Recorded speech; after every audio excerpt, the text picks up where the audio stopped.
भारतीय घटनेचे शिल्पकार डॉक्टर बाबासाहेब आंबेडकर यांना अभिवादन करून मी माझ्या मुद्द्यांना सुरुवात करीत आहे।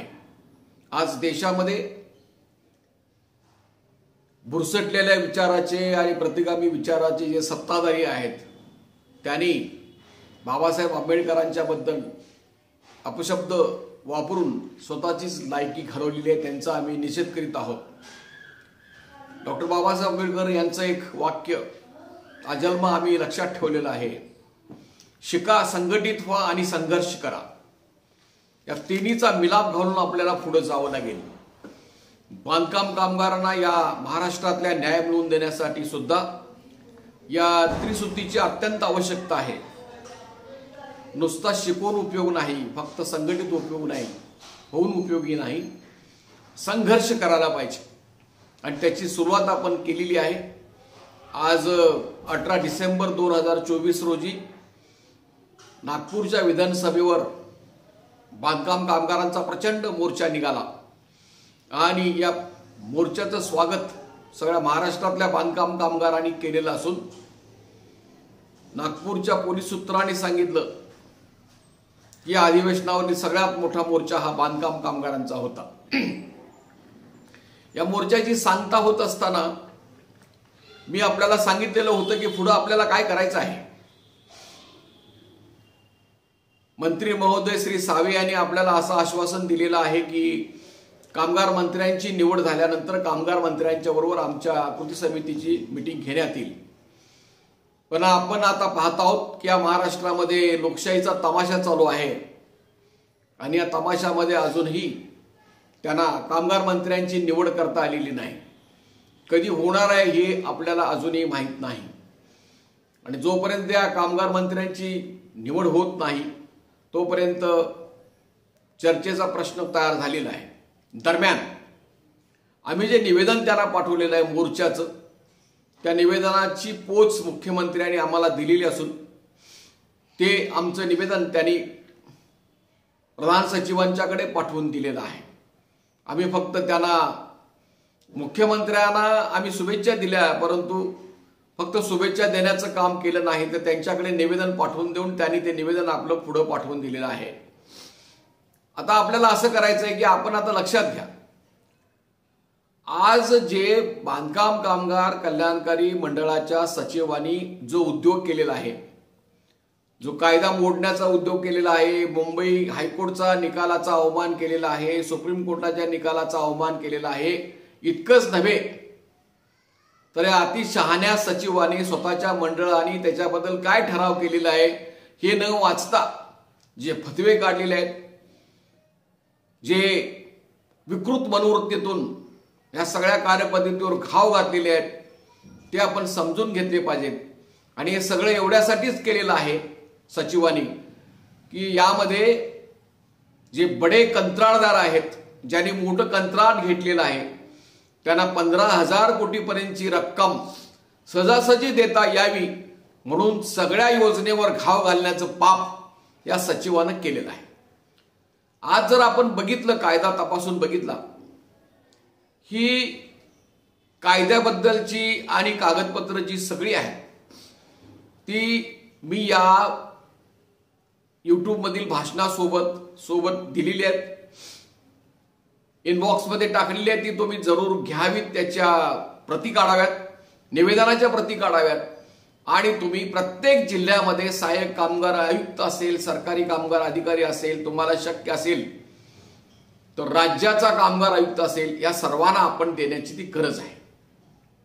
माझं असं पहिलं म्हणणं असं आहे की महाराष्ट्र शासनाने या कल्याणकारी मंडळाचं काम करण्यासाठी सरकारी कामगार अधिकारी, सहाय्यक कामगार आयुक्त यांची नेमणूक केलेली आहे आणि नेमणूक करून त्यांचे आदेश पाळा असं सांगितलेलं आहे। आणि हे जे आदेश आहेत ते आता मी तुम्हाला सांगतोय। पहिला आदेश आहे तो 2017 साली कामगार विभागाने आदेश कामगार आयुक्तांना काढलेला आहे आणि तो या मंडळाला काढलेला आहे। त्याने असं सांगितलेलं आहे की सुप्रीम कोर्टाच्या आदेशाप्रमाणे 2010 सालच्या या मंडळाने एखाद्या रजिस्टर कामगार संघटनेने, नोंदणीकृत कामगार संघटनेने जर कामगारांची यादी दिली तर ती यादी आपण तपासली पाहिजे. त्या यादीतल्या कामगारांना लाभ देण्याबद्दलचा निर्णय केला पाहिजे आणि हे संघटनेला कळवलं पाहिजे. असा आदेश आहे, तो अजूनही आदेश चालू आहे, त्याच्यावर कुठलीही बंदी आलेली नाही. तो आदेश रद्द केलेला नसल्यामुळे तो आदेश पाळणं हे सरकारी कामगार अधिकारी, सहाय्यक कामगार आयुक्त, कामगार आयुक्त यांची जबाबदारी आहे. आणि हे जर ते करणार नसतील तर त्यांची नावं कळवा, त्यांच्या विरोधी अवमान याचिका दाखल करण्यात येईल. इतकंच नव्हे तर लोकायुक्ताकडे तक्रार दाखल करण्यात येईल.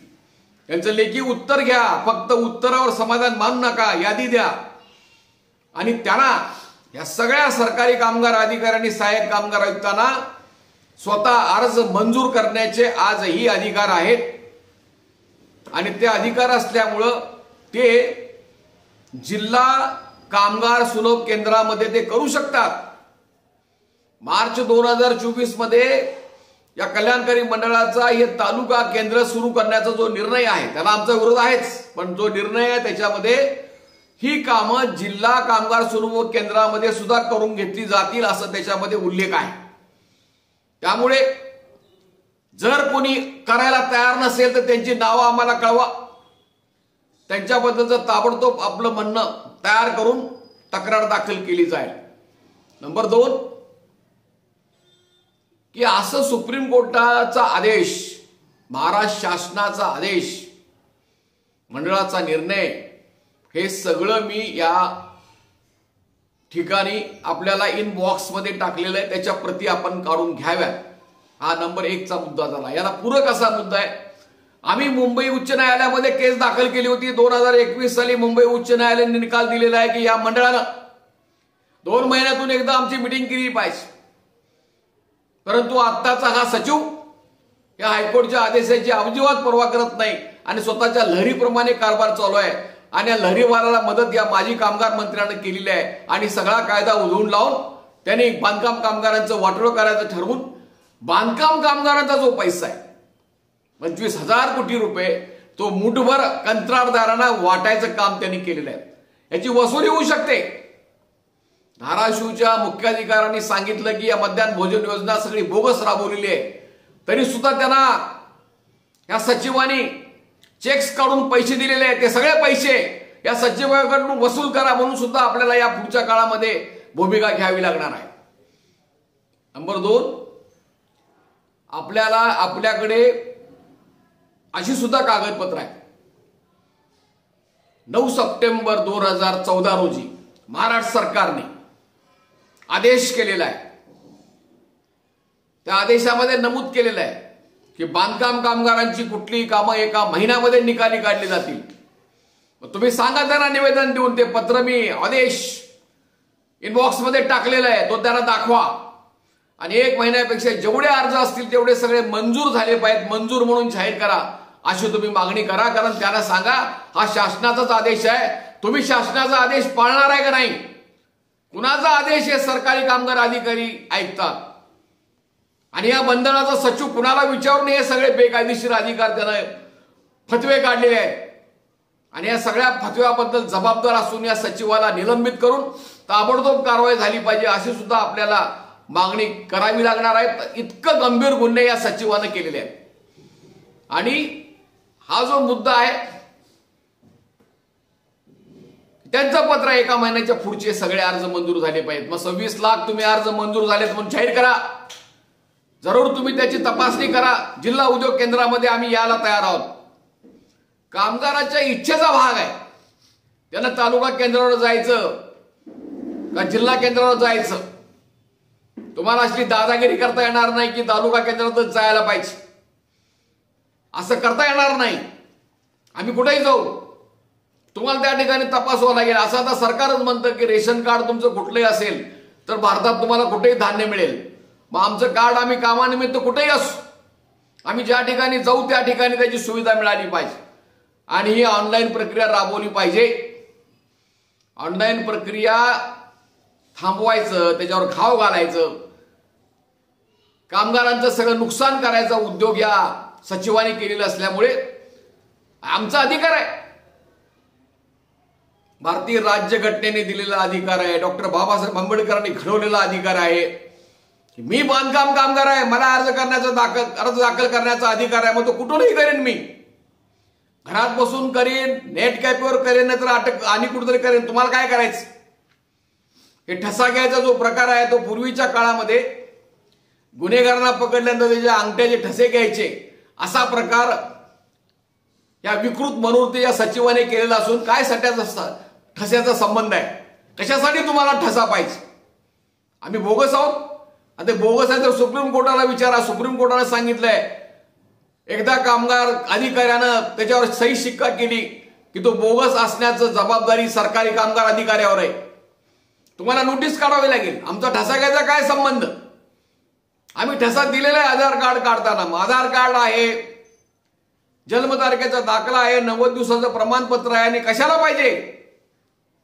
हे या सचिवाची जी अक्कल आहे, हे सचिवाची ही जी दादागिरी आहे, ठसा घेण्याबद्दल कसलाही निर्णय महाराष्ट्र शासनाचा या मंडळाला झालेला नाही. ही यांची जी नालायकी आहे, हे सगळं काम बंद पाडायचं आणि मुठभर कंत्राटदारांचं भला करायचं यासाठी उद्योग केलेला आहे. त्यामुळं तुम्ही या सोबत दिलेली कागदपत्र आहेत ती घ्या, त्याच्या प्रती काढा. काय अडचण आली तर मला फोन करा आणि तुम्ही सरकारी कामगार अधिकारी कार्यालयात जाऊन बसा. हेच एक आंदोलन आहे आता. आणि त्यांना सांगा आमचे अर्ज तुम्ही मंजूर करायला पाहिजेत. आम्हाला माहित नाही तुमची तालुका केंद्रामधल्या कर्मचाऱ्यांना रीतसर शिक्षण नाही, त्यांचं प्रशिक्षण नाही, त्यांना काही समजत नाही कसले फॉर्म भरायचे. महाराष्ट्रामध्ये 54 लाख बांधकाम कामगारांचे अर्ज आहेत आणि हे सांगतायत की तुम्हाला दररोज फक्त 50 अर्ज तपासले जातील. शासकीय सुट्टी दिवशी बंद म्हणजे महिन्यातून 20 दिवस हे चालणार आणि शेकडो कामगार आपल्या घरी जातात आणि त्याला घरामधून अर्ज भरण्याचं स्वातंत्र्य दिलेलं नसल्यामुळे आज पासपोर्ट सुद्धा काढला जातो ऑनलाईन. पासपोर्टला का अंगठा घेत नाही? त्या सचिवाला म्हणावं तू याचा बी कायदा कर. पासपोर्ट हा अर्ज केल्यानंतर त्याची तपासणी असेल ते पोलीस करून त्यांना पासपोर्ट दिला जातो. मग इतकी मोठी गोष्ट दिली जाते आणि हे बांधकाम कामगारांचं कार्ड न द्यायचं कारस्थान हे 15,000 कोटी दिलेलं आहे आणि हे डोळ्यासमोर येऊ नये, जनतेला माहिती होऊ नये म्हणून बोगस म्हणून बोंबलायच. आणि बोगस आहे तर तुम्ही करा ना कारवाई. काय तुमचं कोण हात बांधलेत का? सुप्रीम कोर्टाने ठरवलंय की बोगस तुमच्यामुळे होत आहे, सरकारी कामगार अधिकाऱ्यांच्यामुळे बोगस नोंदणी होते. आणि नंबर 2, महाराष्ट्र शासनाला विचार महाराष्ट्र शासनाला का त्यानं सगळ्या या महाराष्ट्रातल्या रोजगार हमीवर काम करणाऱ्या कामगारांना बांधकामाचं कार्ड दिलं जाईल म्हणून सांगितलेलं आहे. असा निर्णय, असा ठराव आहे, असा GR आहे. कोण जबाबदार आहे ना? तर हे लक्षात घेऊन आपण सगळी ताकद पणाला लावून प्रत्येक जिल्ह्यामध्ये याद्या घेऊन जावा. आता यवतमाळ मधल्या एका कार्यकर्त्यांनी जबरदस्त कालच भूमिका पार पाडली. त्यांना नागपूरला मी सांगितलं होतं त्या आदेशाचं अगदी योग्य अंमलबजावणी करून त्यांनी सहाय्यक कामगार आयुक्तावर चर्चा केली. त्यांनी सांगितलं की त्यांनी नाकारलं नाही तिथल्या सहाय्यक कामगार आयुक्तांनी. त्या यादीबद्दलचा आम्ही निर्णय करण्यास तयार आहोत असं सांगितलेलं आहे. तर आपण सुद्धा हा प्रयोग करा. त्याशिवाय मला हायकोर्टमध्ये सुद्धा 4 दिवस गेल्यानंतर सांगता येणार नाही की आज कसा निर्णयाची अंमलबजावणी केली जात नाही. 6 नोव्हेंबरला सांगितलं होतं 24ला की तुम्ही आचारसंहितेच्या पूर्वीची परिस्थिती निर्माण करा. परंतु या कारस्थानी आणि अत्यंत कामगारद्रोही या सचिवानं उलटा फतवा काढून त्यानं सगळी कामं बंद पाडली आहेत आणि हायकोर्टचा अवमान केलेला आहे. या सचिवाला याच्याबद्दल आम्ही माफी करणार नाही आणि त्याला सोडणार नाही. त्याला आम्ही हायकोर्टामध्ये लवकरच खेचणार आहोत. तर हे सर्व लक्षात घेऊन आपण तयारी करा. काही अडचण असल्या तर आमच्याशी संपर्क करा. मी शंकर पुजारी, सहसंचालक सागर तायडे, सहसंचालक विनीता बाळेकोंद्री यांचे फोन नंबर्स याच्या पूर्वी सुद्धा दिलेले आहेत. माझ्या नावाचं YouTube चॅनल आहे. माझा मोबाईल क्रमांक आहे 9960499366. तुम्ही हे YouTube चॅनल बांधकाम कामगारांच्यासाठी आहे, अशा महिलांच्यासाठी आहे, गटप्रवर्तक महिलांच्यासाठी आहे, असंघटित उद्योगातील सगळ्या कामगारांच्यासाठी आहे, तमाम कष्टकरी जनतेसाठी आहे. तर तुम्ही हे जास्तीत जास्त सबस्क्राईब करा. काही तुम्हाला मूल्य पडणार नाही. फॉरवर्ड करा, लाईक करा, जास्तीत जास्त प्रचार करा. आणि सर्व जिल्ह्यामध्ये हे निवेदन पोहोचवण्याची व्यवस्था करा, असे मी आपल्याला विनंती करून मी आजचं विवेचन पूर्ण करीत आहे. धन्यवाद.